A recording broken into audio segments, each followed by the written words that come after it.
আমার কি মনে হয় বলো তো, এই ফেসবুক ইউটিউবগুলো ছিল বলে এই জীবনের এই সুন্দর সুন্দর মুহূর্তগুলোকে না আমরা এইভাবে সেভ করে রাখতে পারি, যেটা বহু বছর পরেও আমরা দেখতে পাবো।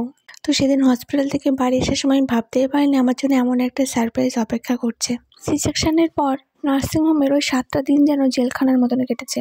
শুধু ভেবেছি কবে বাড়িতে যাব, কিন্তু ভাবতেই পারি না আমার সোনার জন্য বাড়িতে এত সুন্দর একটা উপহার আমার ননদ আর আমার হাজব্যান্ড মিলে করে রেখেছে। আমার হাজব্যান্ড বাড়িতে নেও ভীষণ মিস করছে এই বিষয়গুলো, আর আমি ওকে খুব মিস করছি। আর সবথেকে আমার সোনা বেশি মিস করছে ওকে। এত সুন্দরভাবে আমার সোনার গৃহপ্রবেশ হবে আমি ভাবতেই পারিনি। আর দিনটাও ছিল বৃহস্পতিবার। সত্যি আমার ঘরে না মা লক্ষ্মী এসছে। বাড়িতে ঢুকে এই ছোট্ট আয়োজন আমার মনে অনেকটা জায়গা নিয়েছে। আমি বলে বোঝাতে পারবো না, আমার চোখে জল এসে গেছিলো। এখন ভিডিওটি এডিট করার সময়ও না আমি ইমোশনাল হয়ে পড়ছি। আমার মেয়ে যখন বড় হবে তখন আমি ওকে এই ভিডিওগুলো দেখাবো, যে দেখ তোর জন্য আমরা এগুলো করেছিলাম। আমি অবশ্যই এসবের কিছুই জানতাম না, একটু আঁচ করেছিলাম, কেননা ওরা দুজন একটু আলোচনার মধ্যে ছিল, সেটা আমি একটু বুঝেছিলাম। ওরা দুজন বলতে আমার ননদ আর আমার হাজব্যান্ড।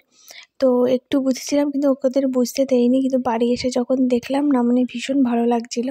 তো এইভাবে ছোট্ট ব্লগের মাধ্যমে তোমাদের মাঝে আমার সোনার গৃহপ্রবেশটা শেয়ার করে নিলাম। আমার ভিডিও ভালো লাগলে না প্লিজ একটু লাইক কমেন্ট শেয়ার করো। আর আমার সোনাকে তোমরা প্রাণ ভরে ভালোবাসা দিও, আশীর্বাদ করো যেন ও বড় হয়, খুব ভালো থাকে।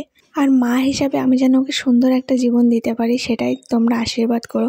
আর প্লিজ সবাই একটু সাপোর্ট করো।